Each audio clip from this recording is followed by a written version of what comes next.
He says, "Go over there and help these guys." How much of your life has been like, yeah, I can do that, and just fucking showing up and running around like Jerry Lewis? That's amazing. So you say, yeah, and then so what I do you show do? up, I go over there. These guys are New York guys. They figure out in 3 seconds I can't really do carpentry, but I'm an okay guy. Get some cigarettes and beer. Go get some cigarettes and beer for us. Go do this, go do that. I'm gophering for them. Right. So at the end of the day, the guy goes, "Yeah, you can't do carpentry, but can you clean out an apartment?" I go, "Well, yeah, I can. My family's built on manual labor, man. That's how we stay on the planet, manual labor." Right. So I show up the next morning. There's 3 young Italian guys. They're standing outside the building. They're passing around a half pint. They go, "Hey, ready?" I go, "Yeah, I'm the new guy. Yeah, okay, let's go." We're throwing squatters out. We're cleaning out apartments. Oh God. We're throwing people out of apartments. We're going into the shooting galleries, man. People are shooting up. We're throwing stuff out the windows. We're hustling people out. Well, shit. $5 an hour. $5 an hour. Under the table, $5 an hour. To throw people out on the street. Now, break down the whole emotion of that. You walk up to the door. Is it unlocked? Is it locked? Yeah, you walk up the door. And I'd been in a squatter place when I first moved up there, so I kind of understood it, But you see it like extension cables running them from building to building. They were, just stealing electricity from everywhere. I don't know how to back up with your life. So how the fuck did you? So you go up there. You live in a squatter building. When I first, how does that go down? No, that was 74. I went to New York in 74, but I had no plan. And you had no money, and then you just see an abandoned building. You walk in there. There's other people in there. The guy was like Escape from New York. It was people crawling up out of manholes. Yeah, people. They'd get a building. They'd own it. You see locks on the outside of the door. There were no locks like a key lock. Right. The guy would have a padlock, a padlock, right? That's how he got in and get out. And then he'd lock inside. They'd have bolts and locks inside. And they'd have electricity stealing from one building or another building, whatever. They were running cables, and some places had no electricity. There was just sure that wasn't a fire hazard. I love that there's some guy that actually could be working as an electrician, but is deciding to live for free in this fucking building. People are fascinated. Yeah. All right, so now you're on the other side. Okay? The fucking student has become the master. Now you're going to throw someone out like yourself because you weren't on drugs, but so what was that? People crying, screaming, fighting? No, people were like, okay, cool, because they'd gotten notice. It wasn't like surprised. They ignored notice. They put notice. This building has been bought, and you got to leave, evacuate, or get out, whatever it is, and they were ignoring it. And so some people were cool. Okay, we're going. Some people they kicked indoors. We go running in. We throwing their stuff out the windows. Right. It was wild. But where there's so many abandoned buildings, and they'd be like, all right, fuck it, I'll just grab my shit and just go down the street and around the corner. I'll have another one. Yeah, I don't know what the attitude was. I mean, I didn't really care. I mean, it was pretty hectic. It was pretty. Did you have to physically? There were a couple times we had to fight off people or push them around. But these guys were rough. These guys were rough. They were young and rough, man. Oh, okay. Did they have the Joe Pesci shiny suits and shit? No. I watched too many mob movies. They were dressed and ready for business. Oh, the 3/4 leather, the classic 3/4 leather that every jerk off like me wore, and I was not that guy, man. Wow, that's fucking amazing. So, I don't want to spend too much on your past because we're here to I mean, we're definitely going to go back because I'm a geek for all of this shit, but. Let's talk about the presence here. You're kicking through the ashes. The parts that I read, what I loved about it is you do not sugarcoat any what happened, the odds of you making it, anything. It was really kind of like you just kind of laid it out there. Yeah. Like how do I know you've done books in the past and stuff, and how did this whole thing I mean, it had to be through just telling stories to guys like me, knowing how interested I am in this shit. You tell these stories for years. You tell these stories. And sometimes I hear stories come back and go, well, that's my story. That's not how it went. You tell a story or whatever, like the Ollie Joe Prater story. I'd hear stories like that come back. Let me hear that one, because I've always seen his. Now, for you guys listening, he's a legendary comic from the Comedy Store, I believe. Yeah. Had a cowboy hat and a beard. You're right. He was doing the Larry the Cable Guy sort of country western comic before... and I always read his first name as Oily because I have like a learning disability or I'm just a moron. And then someone finally said the name. I'm like, oh shit, that's how you say his name. So that guy, Gilbert Herzog was his real name.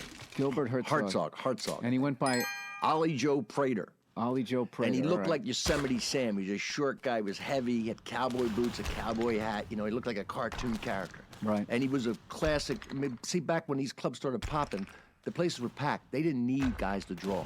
They had packed. They wanted guys to sell alcohol. We were liquor pimps.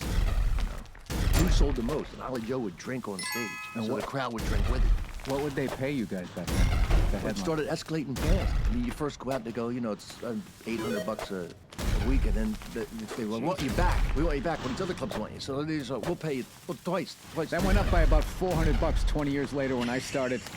That's what I loved in New York when we almost had that strike. It was $50 for a weekend spot for like 20, 30 years. $50, and everything else up. All the club owners were multi-millionaires, and finally we were like, what the fuck? And we asked for 100, just knowing that we get like 75, and they completely freaked out. But anyways, getting back to that. No, it started escalating fast. But guys like Ollie Joe were, he was a real. He sold. You come in, they go, Ollie Joe just sold like $13,000. And what was his style? Was it sort of he was like, I'm here, boy, I tell you what. Larry the Cable Guy, Foxworthy? No, he was blue. He was blue, okay. and he was, he would chug a beer. He'd start his act by just like chugging a beer and going, and then he'd belch. And he'd go, that's everything I learned in college.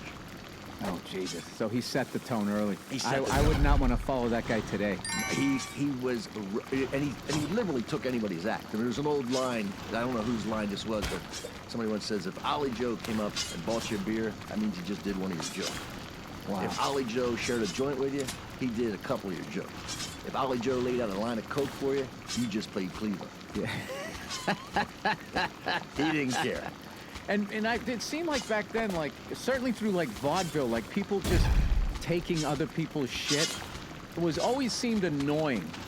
But, like, it wasn't like the way it is now where it's just like, it's like, post 9/11, like, why are you being hostile? Like, I remember seeing George Burns one time on 60 Minutes or something, and he said, I used to do this bit, blah, blah, blah, blah, blah.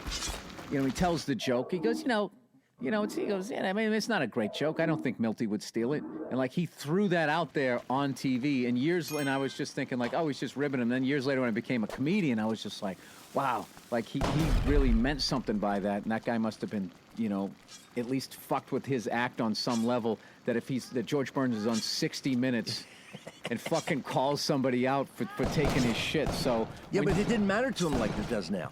See, it did not. See, Milton owned that. They used to call him the thief of bad gags. He owned it. He was like, I didn't steal this one, or I stole that one, or they didn't care like we did.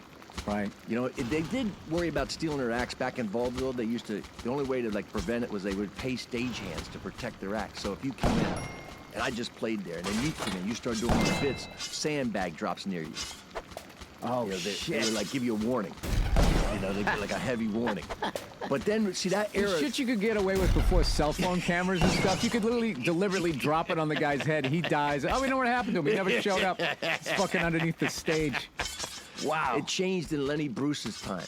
See, before that, the comics were just kind of shtick, and so you do some shtick, and people were buying jokes and selling jokes, and they were pretty interchangeable. I just flew in from California. Boy, my arm's tired. It was just all shit like that. Yeah, it didn't matter. So when Lenny and those guys started making what the comics said was important, it became artful, and it mattered, and you became tied to material. Mm-hmm. So, like, what you said mattered, and people wanted to believe that was really you. Right. That was really your opinion. That was really your life. Then it mattered. Then you started taking things, and it mattered. Okay, so when you come along, I mean, that's 25 years after Lenny Bruce.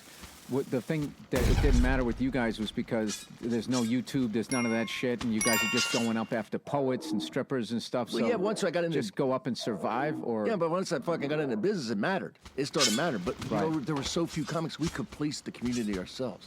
Right. That's the difference. Like a guy became a thief, he doesn't get to work the clubs. He doesn't get to work the A rooms. It was like when I started in Boston, dude. If you went over your time,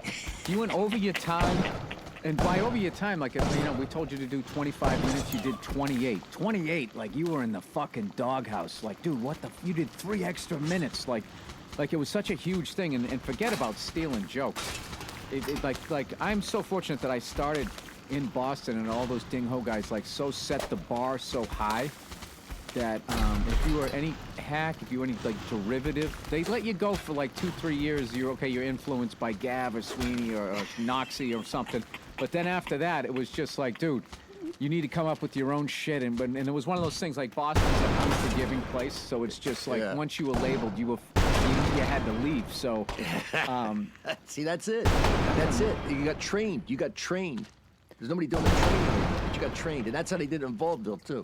The same sort of thing. They trained you. They trained. Guys would be coming up. You'd have to learn to do it right, or you wouldn't get any time. What was the first like real comedy club like? Not like going up to Ottawa, but like you felt like when did all like those A rooms start coming up? Like the Punchlines, the Punchlines started around '82. They all started. Yeah. There's some great rooms that started.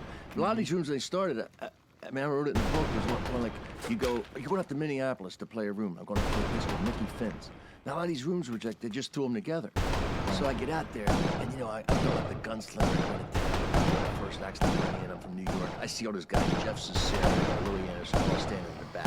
Wow, Bill Becker, all standing in the back. I said, I knew they were local comics. They're those guys were all from Minneapolis, Minnesota. Yeah. So they're all in the back of the room. They're all standing. I can see them. You pin them. You go, there they are. There they are. They're here to check me out. Right. So I'm going to hit that stage, man. I'm going to let them know I'm here, man. I'm going to rub there, man. I'm going to rock star, Right. So I hadn't checked anything out.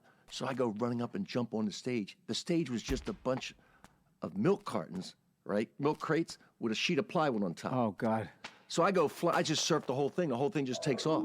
I just go flying in, go to a couple tables, hit the wall, partially separate my shoulder, jump up like. Probably the biggest laugh you got that night, right? It's huge. They're like, hey, everybody's laughing. They put the stage back in place, and I did my set.